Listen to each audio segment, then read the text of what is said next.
Hello everyone, I'm Shri Pavani Balivada. I'm Assistant Professor in VNR VJIT. I'm specialized in marketing and finance. Today we are going to discuss an important topic in demand analysis, that is elasticity of demand. Let us see what is this elasticity of demand. So we all know demand, and also we know law of demand. What is law of demand? So law of demand is simply the relation between the quantity demanded to the price of the product. So which is inversely proportional. Here we are finding the relation between the quantity demanded and the price of the product.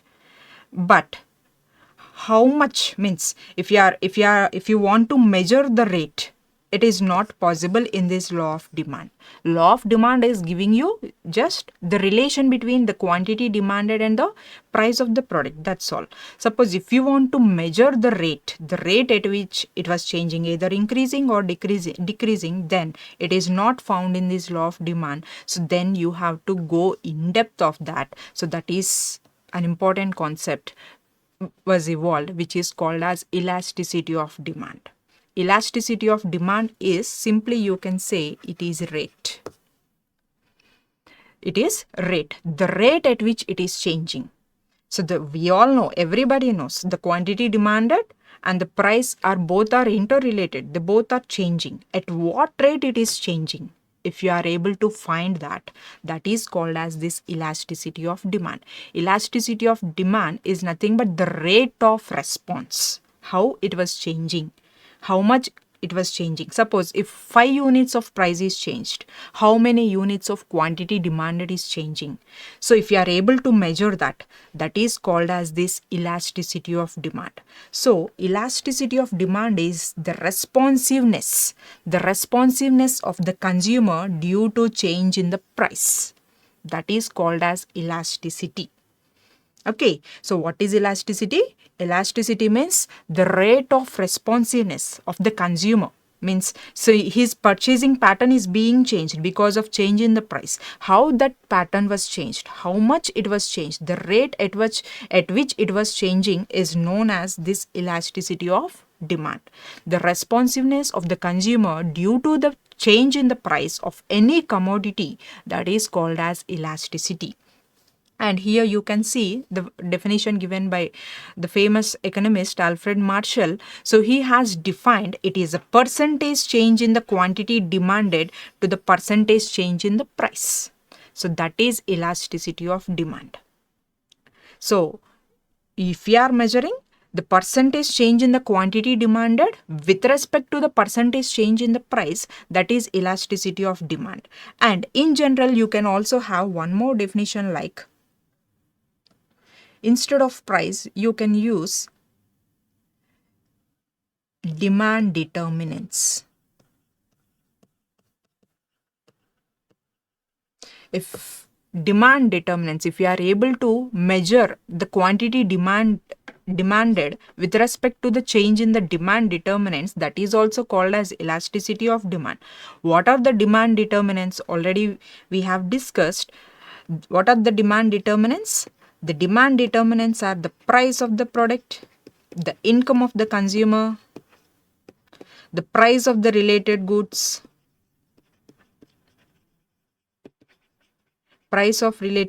and also advertisement. So these are some of the important demand determinants: the price, income, the price of the related goods, and the advertisement. So these four, if you are studying the quantity demanded with respect to these four, then we call that also as elasticity of demand, which is nothing but the types of elasticity. Here you can see the types of elasticity, that is the price, the income, advertisement, and cross elasticity, which is nothing but the price of related goods.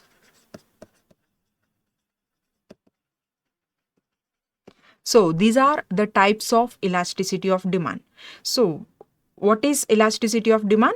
The rate of responsiveness of change in quantity demanded with respect to any of its determinants. Any of determinants means these: price, income, advertisement, and price of the related goods, right? So now let us see elaborately what is this price, income, advertisement, and cross is influencing our demand. So here you can see the elaborated versions of each type. Price elasticity of demand. So the first type of elasticity of demand is price, which is nothing but the proportionate change in the quantity demanded to the proportionate change in the price of the commodity. So means if price was changed, how much the quantity demanded is being changed. If we are able to measure that, that is called as this price elasticity of demand. Suppose if Q1 is the quantity demanded earlier, means before change of the price, Q2 is the new quantity, P1 is old price, earlier price, P2 is increase in price, new price, you can say it as new price. So how do we measure that is this, the proportionate change, Q2 minus Q1 by Q1 whole divided by P2 minus P1 by P1, means the proportionate change in the quantity demanded to the proportionate change in the price. So this gives you the price elasticity of demand. So how can you define the price elasticity of demand? The proportionate change in the quantity demanded to the proportionate change in the price. So where Q1 is the old quantity demanded, Q2 is the new quantity demanded, P1 is the old price, P2 is the new price. Now this term, you just guess, is it positive or negative? Means because of this positivity and negativity, we can either increase the price or decrease the price, or we can take certain decisions related to the price. So it is very much important for us to decide whether it is positive or negative. Here price is increased, let us assume price is increased, then what will happen to the quantity demanded? If price increases, the quantity demanded will decrease. Means, so two terms, the price and the quantity demanded, both are moving in different directions. They both are moving in different directions. Price is increasing, quantity demanded is decreasing. Means both are, if both the terms are moving in different directions, we are going to get a negative term. Always the price elasticity of demand is negative. It is always negative. Do remember that. So the price elasticity of demand is always negative. Means with increase in price, you definitely find decrease in quantity demanded. That is the important thing that you should remember while increasing the price of the product or decreasing the price of the product. Okay, so the price elasticity of demand is always negative, and the price is influencing the quantity demanded. If price increases, the quantity demanded will decrease. Now let us see the income elasticity of demand, which is nothing but the proportionate change in the quantity demanded to the proportionate change in the income of the consumer. Means the person income. If his salary is increased or his income sources are being increased, his wealth is being increased, so then definitely what will happen to the quantity demanded? So the quantity demanded is also increases. Here you can see how it is changing, the proportionate change in the quantity demanded to the proportionate change in the income, where we all know Q1 is the old quantity, Q2 is the new quantity, I1 is the old income, I2 is the new income. Right. So with this Q2 minus Q1 by Q1 by I2 minus I1 by I1, you are going to determine the elasticity, income elasticity of demand. Okay, the income elasticity of demand is simply, it is the ratio between proportionate change in the quantity demanded and the proportionate change in the income. Now guess, it is positive or negative? If income increases, what will happen to the quantity demanded? The quantity demanded also increases. Both the terms are moving in same direction. Income increases, quantity demanded also increases. So the both are moving in same direction. So we are going to get a positive term. Means with increase in income of the person, you will find more demand. The demand is going to increase. So whenever we are doing research in the market, if you find your consumers' income was increased, definitely you have to plan for more production because your demand is going to increase. So it is always positive. And let us go for the next, that is advertising elasticity of demand. Advertisement, which plays an important role in our sales. If advertisement is more, we get more sales, means the reach in the market is more, the awareness about the product is more. So then definitely people are going to buy more products, our products more, right? So how it is defined? It is the ratio of proportionate change in the amount demanded, quantity demanded to the proportionate change in the advertisement cost. Means if you are increasing your advertisement cost, what will happen to the quantity demanded? If you spend more money on your advertisement, means your product, about your product advertisement comes multiple times in social media, in televisions or boardings, hoardings, everywhere. If you try to increase your advertisement, then definitely it will bring more awareness about your product. Many people will know about your product. So then once they know about the product, they think about our product and they'll decide whether to purchase it or not based on certain criteria which we discussed earlier, right? So advertisement cost definitely going to increase your quantity demanded. So that ratio will be called as this advertisement elasticity of demand. So the proportionate change in the quantity demanded to the proportionate change in the advertisement. So that is advertising elasticity of demand, where Q1 old quantity, Q2 new quantity, A1 old advertisement cost, it's advertisement cost, A2 new advertisement cost.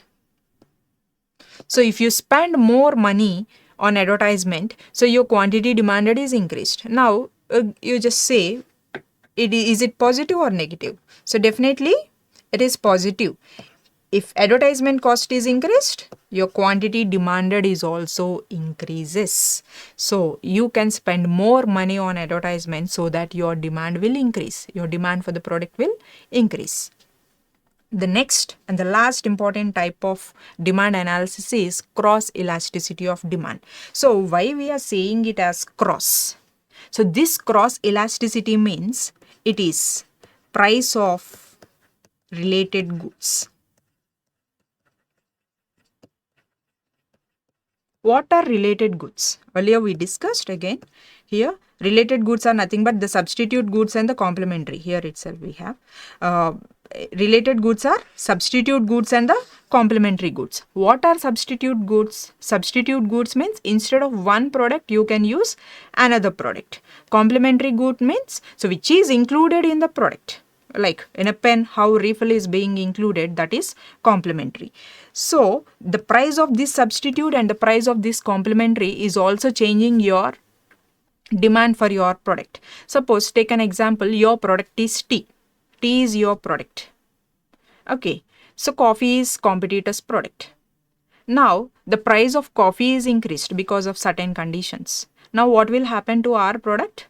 Our demand is increased, right? We didn't change price of our product, we didn't decrease, but still there is more demand for our product because of change in the price of some other, means which is called as substitute, right? So this is how your quantity is being influenced by a substitute good. Suppose if it is complementary, our product is tea, suppose complementary good is milk. If milk price is increased, then we have to what we have to do, we have to increase the price of the tea.